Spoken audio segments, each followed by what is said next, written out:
Kaulah pengharapan, ku percaya hanya kepadamu. Yesus Allah perlindunganku, Engkau yang selalu ku puji. Mulutku penuh dengan pujian kepadamu, ya Yesus Tuhan. Sepanjang hari ku beri penghormatan kepadamu, ya Allahku.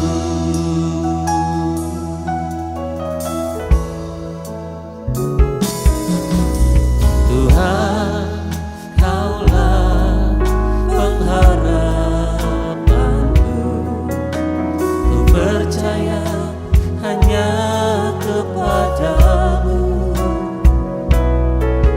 Yesus Allah perlindunganku, Engkau yang selalu ku puji. Mulutku penuh dengan pujian kepadamu, ya Yesus Tuhan. Sepanjang hari ku beri penghormatan kepadamu, ya Allahku. Mulutku penuh dengan pujian kepadamu, ya Yesus Tuhan. Sepanjang hari ku beri penghormatan kepadamu, ya Allahku. Mulutku penuh dengan pujian kepadamu, ya Yesus Tuhan. Sepanjang hari ku beri penghormatan kepadamu, ya Allahku. Mulut kami penuh dengan puji-pujian kepadamu, Tuhan. Biarlah perkataan kami adalah perkataan yang senantiasa mengagungkan namamu yang besar dan luar biasa.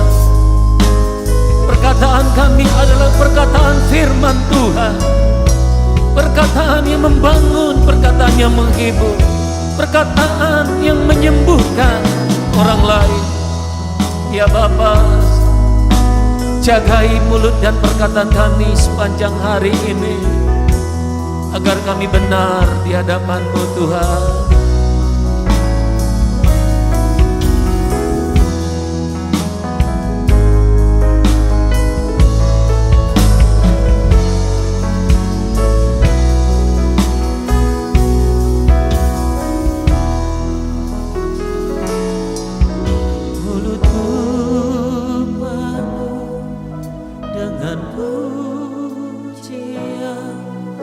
Kepadamu, ya Yesus Tuhan. Sepanjang hari ku beri penghormatan kepadamu, ya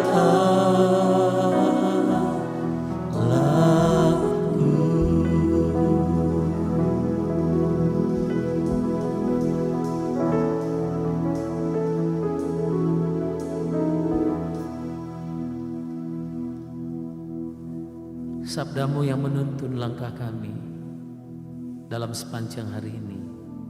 Haleluya. Amin.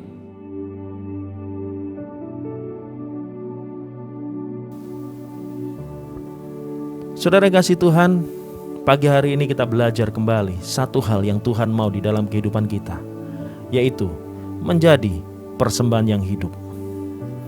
Saudara kasih Tuhan, firman Tuhan di dalam Roma 12 ayat yang pertama dikatakan, "Karena itu saudara-saudara, demi kemurahan Allah aku menasihatkan kamu supaya kamu mempersembahkan tubuhmu sebagai persembahan yang hidup, yang kudus dan yang berkenan kepada Allah. Itulah ibadahmu yang sejati." Ketika kita berbicara tentang persembahan di dalam perjanjian baru, sesungguhnya ukuran atau takarannya jauh melampaui apa yang diatur di dalam perjanjian lama.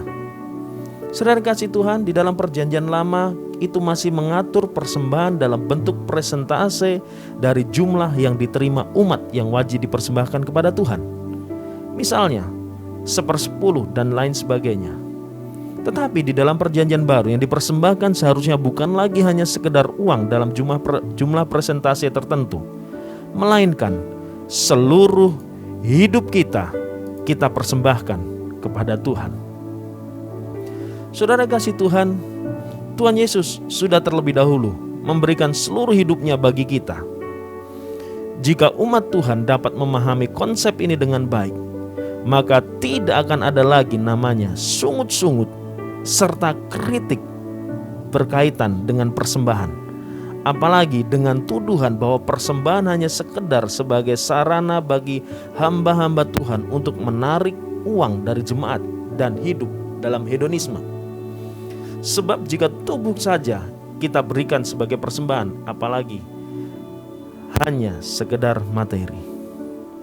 Saudara kasih Tuhan, ada dua hal tentang mempersembahkan tubuh sebagai persembahan yang hidup. Saudaraku, yang pertama dikatakan ketika kita mempersembahkan tubuh sebagai persembahan yang hidup, artinya kita tidak mati secara rohani. Selama kita masih bernafas, kita bisa merespon dan berinteraksi dengan orang lain. Namun lingkungan sekitar kita dapat dipastikan kita hidup secara jasmani. Tetapi bagaimana dengan rohani kita? Orang yang secara jasmani hidup bisa saja memiliki kerohanian yang mati. Sederhananya begini, mati rohani adalah terputusnya hubungan dengan Allah, terpisah dari Allah.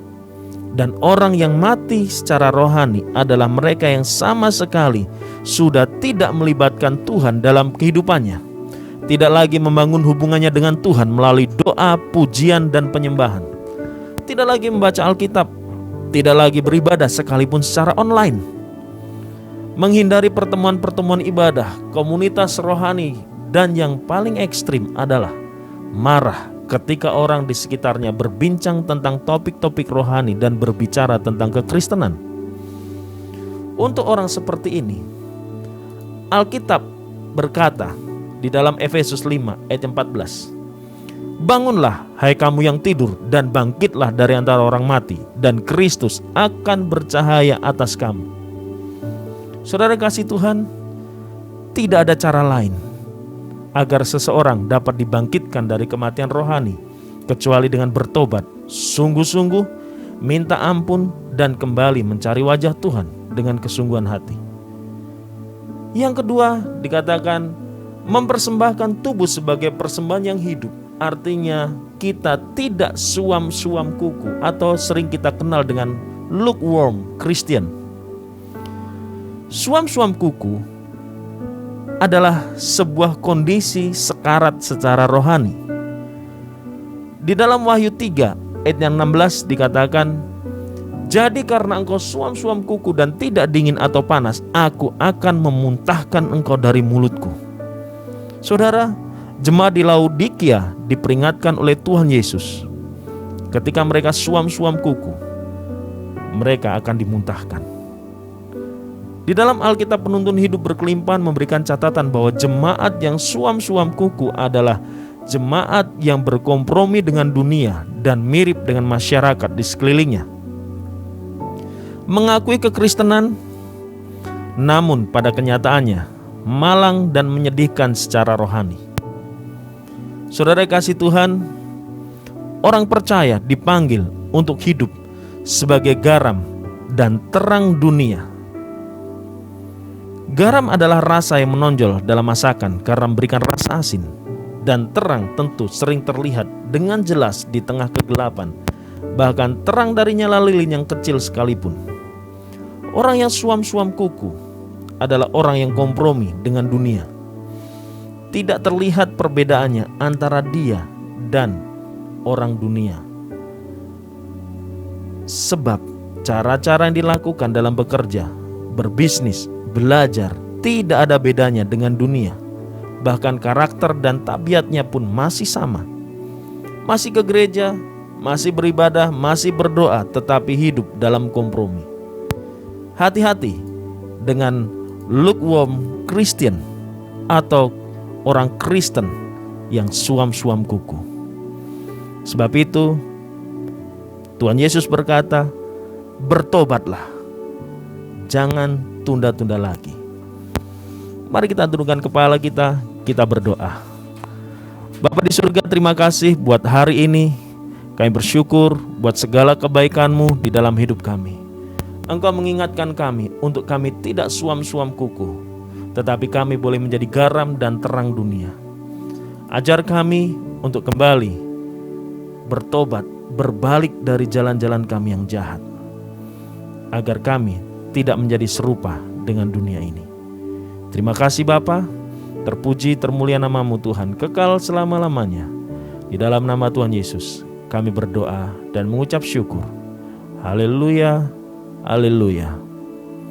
Salam sehat, tetap semangat, Tuhan Yesus memberkati.